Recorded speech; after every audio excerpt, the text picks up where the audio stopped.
I don't want to. Sure. Okay, so I've been reading this book called The Choice. It's by a Holocaust survivor. Yeah. You told me a little bit about it. It's fascinating. It's freaking amazing. Really good memoir, and I can go deeper into. But one of the things that she says early on, which she believes that there's not a hierarchy of suffering, is that suffering, if you're suffering, it doesn't matter if it's at the hands of the SS in Auschwitz, or she tells a story of a woman who got a new car in the wrong color and was wrecked by it. Wow, she thinks that's the same. And I go, you have to be a Holocaust survivor to say that. Because if you're a woman that gets the color of your car wrong and you say that, you're going down. Well, she's got a ton of credibility, right? No, that's what I'm saying. She's got you only get to say that when you're the Holocaust survivor. Yes, and it's such a challenging idea. That is crazy. To wrap one's head around, because again, okay, let's assume that where I kind of do get, which is that, for context, you told me a little about this. This woman was so malnourished at one point that I'll tell you this story. Yeah, she couldn't move. Like this person just like she wasn't in the concentration camps for a day and then released. No. She had it bad. They took her whole family immediately.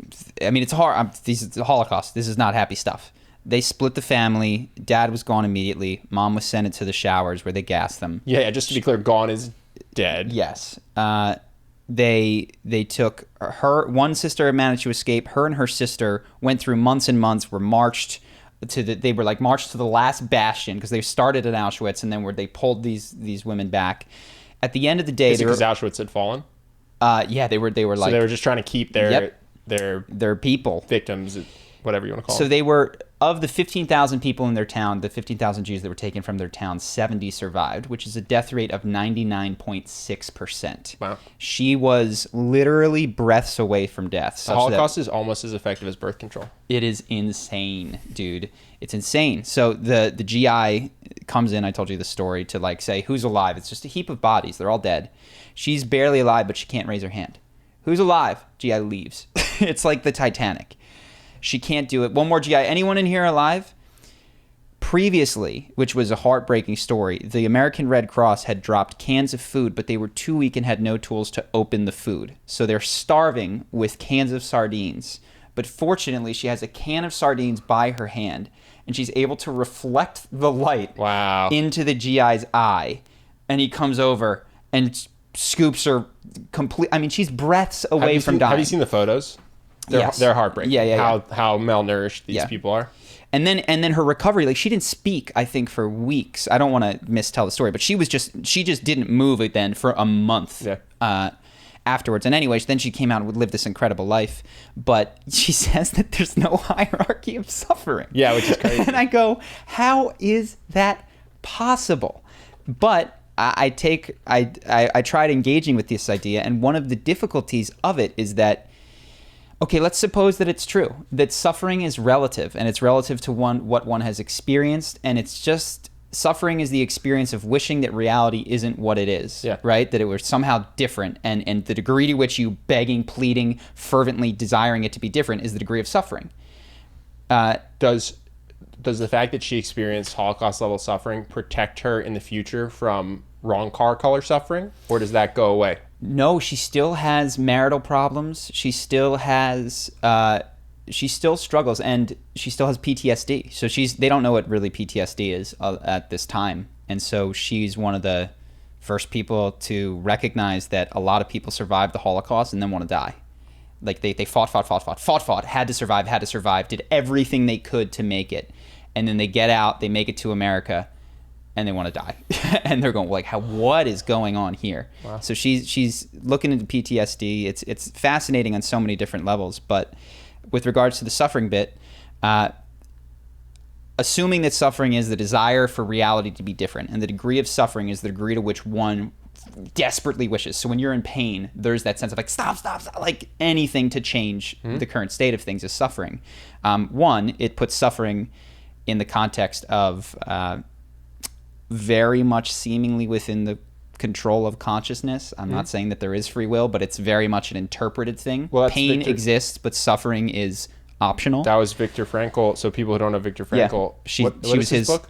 Man's Search for Meaning. So she meets Viktor Frankl. They're like the two. Yeah, so he was a Holocaust survivor as well, and his biggest discovery coming out of the Holocaust, in his opinion, was that pain is not optional, but suffering is. And so while he was there, obviously he's got the hunger pains, he's being tortured, he's got to go out and break rocks with hammers. But then when he's back in his bunk, where he directs his mind, in his opinion, determines the strength of suffering that he experiences. And so when he sits there and he daydreams about the lectures he's going to give when he gets out, he can minimize his suffering. And when he thinks about the fact that he's been there for so long and there's no end in sight, and this is going to be his life forever and he's probably going to die, he can maximize his suffering. And so, yeah. And he talks about beautiful moments where he looks at, it's been a while, but where he sees the sunset or sees a kind act, and it's an unmitigatedly beautiful moment for a moment. And then he's, transported back to the fact that he's in a death camp. But I was thinking about this, and of course the problem then becomes, okay, if we assume that there is no hierarchy to suffering, so people who need help come in all different social stratas, all different everythings. I mean, maybe that means that Jeff Bezos needs a charity because he's suffering so intensely. He's clearly working so hard, and that divorce was so hard, just to give an example of someone. Not that you're saying this is the case, but just that it could be the case. Or it could be the case that we need to band together to help Jeff, which is such a mind trip to consider when you've thought of suffering as, at the very least, having a baseline level of needs, Maslow's hierarchy, which this is where real suffering occurs, and this is where first world suffering occurs. It's all up here. I think we talked about this. One of the reasons that I left, so I was on Wall Street making a lot of money, and one of the reasons I left was we traveled abroad and saw kids playing soccer with a ball on concrete, happy as could be.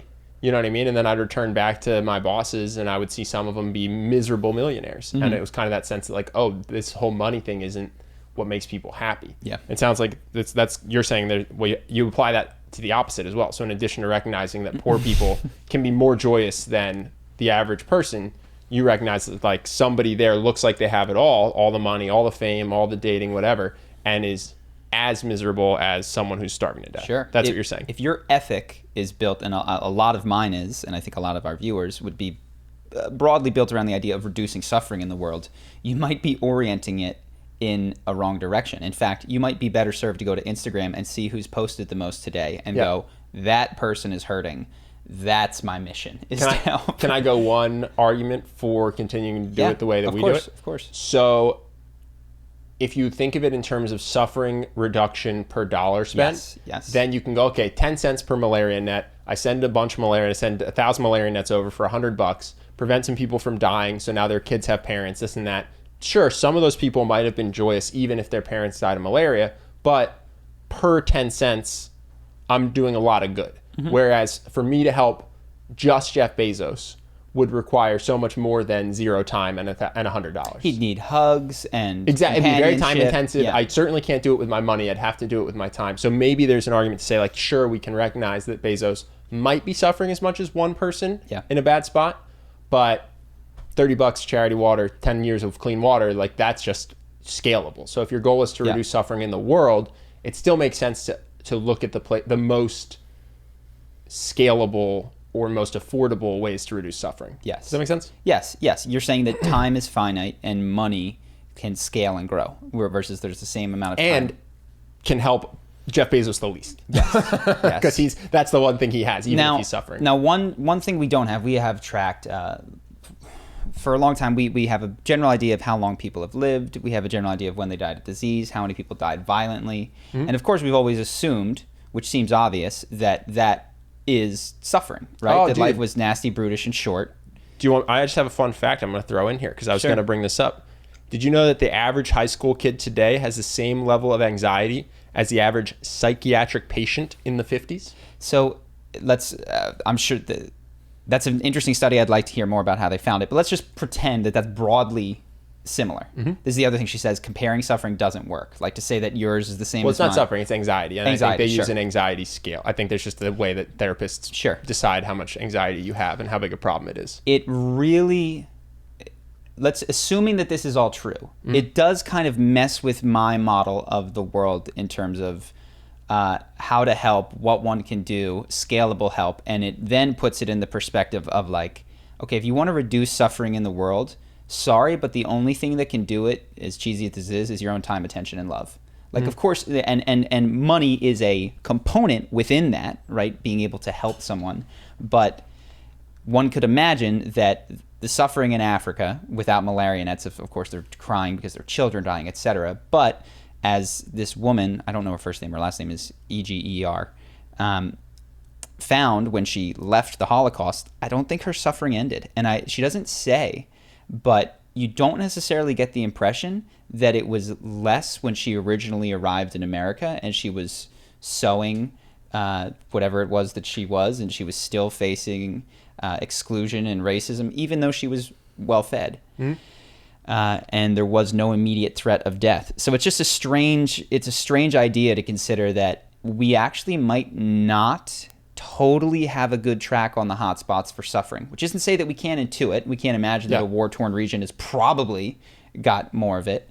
But it's just as likely, and I've seen this when I've been out in Las Vegas, that the number one table is the hotspot for suffering in that club. Like, the hotspot for suffering is the people, this isn't meant to be judgmental of them, that are with their phones out, taking lots of pictures, not happy in between photos. Well, we've done, this is anecdotal, not true of everyone, but in our experience, the more a couple posts photos of themselves on Instagram, the worse they are doing. So if you just look at any particular couple, somebody's going to feel this is an attack.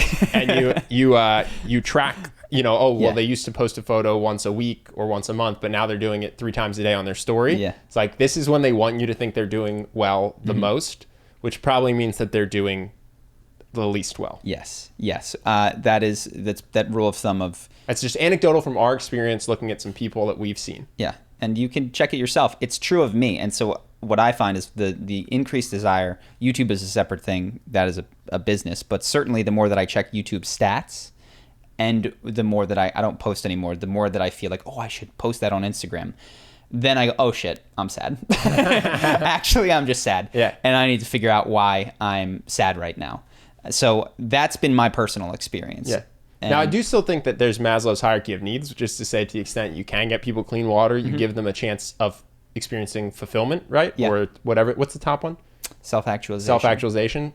So I do think there's still an argument to be said for taking money and distributing it to the people who are suffering the most in terms of not experience suffering, but lack of basic Maslow's hierarchy of needs stuff. So, but I also, this is the first time I've really thought about this. So I'm still sifting through it a lot. But one of the things that I find is that, I think I've said this before, the way that I give is mathematical. It is, I go, okay, what's a percentage that I gave last year? Can I give 1 percentage point more this year of my income?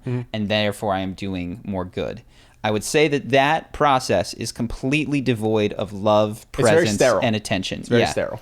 And I'm increasingly of the mindset that there are ripple effects to all of our behaviors. This doesn't require any woo-woo stuff, but the most positive ripple effect that you can have is when you are being loving and attentive, even if it's to a single individual, such that I'm glad that the money is digging wells, and I'm sure those people are enjoying it, but I could do more good if I focused less on the percentage points and somehow more in my life, like figured out how to care more, love more, be more connected. Sure. What's nice though is you can do both, because especially when you're talking about things like the Against Malaria Foundation and charity water, small amounts of money can go a long distance. So no matter how much money you have, if you just give $1, that's 10 nets, and it takes you a minute. You know what I mean? It's literally just how long does it take you to input your credit card. So it doesn't take from your ability to then turn around to the people in your community and give love and attention. So even if you thought that's going to be 3 times as beneficial as the money, like the money is still helpful. Literally just takes the time it takes for you to input your credit card info. So I think that I can agree with what you just said and still think it's not an argument to take $1 away from charity versus what I would have given. No, it's not an argument. Yes, it's 100% not an argument to take away. But what it is a recognition in myself that my interpretation of suffering was that it is primarily a physical phenomenon, which means that the obligation to remove it is primarily a material phenomenon, which is to say that money is the end-all be-all. And if suffering is in fact not solely a physical phenomenon, and perhaps even more an emotional, mental, spiritual phenomenon, then my impact with the money is far less than I thought that it was. And my actual leverage point, still do the money, is elsewhere. Yeah. And so, for instance, what it then does is maybe it encourages me to give to something that I do feel like more excited about, like Kiva.org, which we've talked about, which is microloans to specific people. They've got their smiling faces. They tell you a little bit about their story.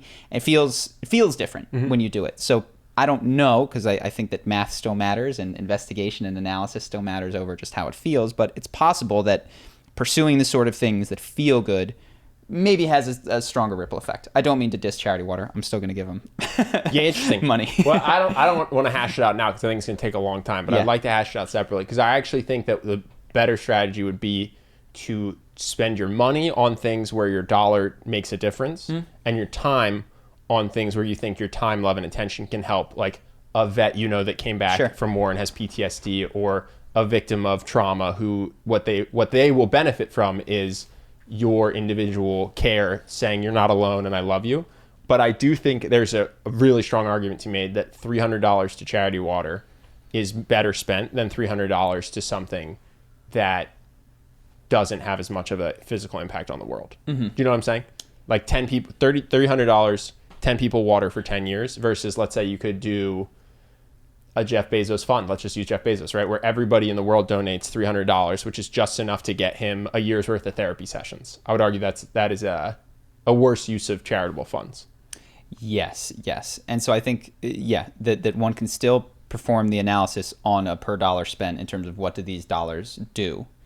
I agree. And I think it's like you said, not one or the other. You can do both because they are pulling on different resources. One is time and attention. The other is money, which, like you said, is very quick in terms of time.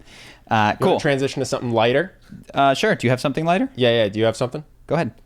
Hope that you guys enjoyed that clip. If you want to see more like this and have us do more podcasts, we are 100% funded by our generous patrons. And if you'd like to contribute, there's a link in the description, and we'll have one pop up on the screen right here so that we can do more podcasts where we have fun conversations and hopefully some deep ones like this. Either way, hope that you enjoyed the video, and I will see you in the next one.